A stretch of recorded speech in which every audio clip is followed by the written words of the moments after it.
एक मजेदार बात अभी आप चर्चा में मुझे बता रहे थे कि आदमी के घुटने में दर्द हो रहा है, तो इसका मतलब ये है कि वो कहीं भीतर डिप्रेस है। ये कैसे हो सकता है? ये बड़ी बात है, समझने वाली बात है। सहज है कि बोलते हैं उसने कंधे डाल दिए, सामने वाले व्यक्ति ने कंधे डाल दिए, उसके कंधे झुक गए। डिप्रेशन की अवस्था में, अवसाद की अवस्था में, जब व्यक्ति के किसी मस्तिष्क के कोने पर बड़ी चोट गहरी पड़ती है, दुख की अवस्था आती है, अवसाद की अवस्था, शोक आता है, तो शोक की अवस्था में व्यक्ति अपना मोरल डाउन कर देता है। और जब मोरल डाउन होता है तो व्यक्ति खिंच करके नहीं चलता, और खिंच करके नहीं चलेगा तो बॉडी वेट कहाँ जाएगा उसका? घुटनों पर। और बॉडी वेट वहां गिरा तो घुटना एक शॉकअप के रूप में काम करता है, वहां जाकर के वाट डिपॉजिट होने लगता है।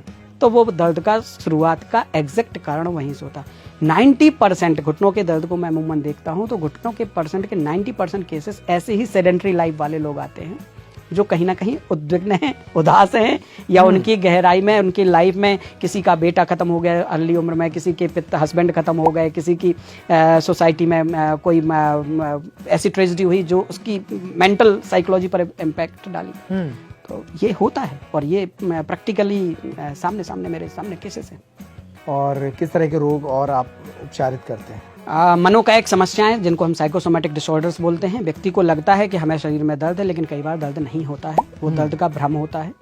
उसको दर्द हुआ था, वो दर्द लंबे समय तक बना रहा, अब दर्द नहीं है, लेकिन थोड़ा सा भी उसके बारे में सोचता है तो उसको दर्द का आभास होता है। तो हम उसको मना नहीं कर सकते कि आपको दर्द नहीं है, लेकिन धीरे धीरे करके उसको समझना पड़ता है। वो दर्द से जब उसका अटैचमेंट खत्म हो जाता है तो दर्द से मुक्त हो जाता है। मनोकायिक समस्याओं के अलावा साइएटिका, स्लिप डिस्क, घुटनों में दर्द तो है ही। सर्जरी के केसेस जो बता दिए गए स्पाइन से संबंधित, उनको हमने बहुत आसानी से, बहुत साइंटिफिक तरीके से ठीक किया है। टाइफाइड के केसेस बहुत अच्छे आते हैं हमारे पास। मलेरिया के बिगड़े हुए केस, क्या होता है, मलेरिया से ही होम्योपैथी की खोज भी हुई। अच्छा। मलेरिया में या बुखार में एलोपैथी, जो वर्तमान मॉडर्न चिकित्सा है, ये काम करती है लक्षणों को दबाने का।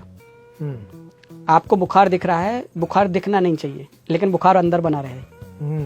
तो एलोपैथी का कंसेप्ट ये है, और होम्योपैथी का कंसेप्ट है कि बुखार खत्म होना चाहिए, जब तक दिख रहा है उसको दिखने दो, निकल जाए, जब रहे ही ना तभी उसका क्योर है। तो मलेरिया के केस, टाइफाइड के केस, साइएटिका के केस, स्लिप डिस्क के केस, सर्वाइकल के केस, घुटनों में दर्द के केस, मांसपेशियों में दर्द के केस, इन पर बहुत अच्छा काम है।